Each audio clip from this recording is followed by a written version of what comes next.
రామాయణం అంటే గుర్తుకు వచ్చే మొదటి 5 పాత్రల్లో ఒకటి హనుమంతుడు.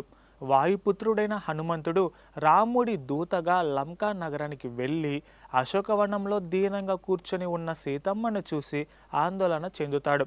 శ్రీరాముడు పంపిన వస్తువులను చూసి సీతమ్మ సంతోషిస్తుంది. శ్రీరాముడే స్వయంగా లంకకు వచ్చి తనను తీసుకువెళ్ళాలని చెబుతుంది సీతమ్మ.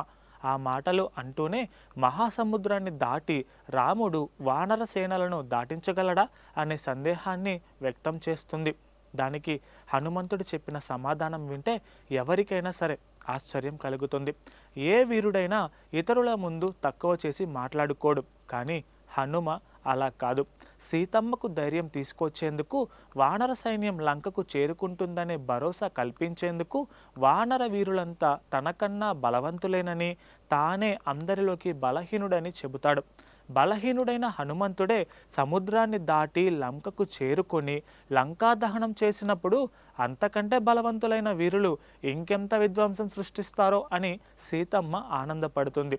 తప్పకుండా శ్రీరామచంద్రుడు వానర సేనలు లంకా నగరానికి చేరుకుంటారనే నమ్మకం సీతమ్మకు కలుగుతుంది. అమ్మలో ఆ నమ్మకాన్ని పెంచటం కోసమే హనుమంతుడు ఆ విధంగా మాట్లాడాడు.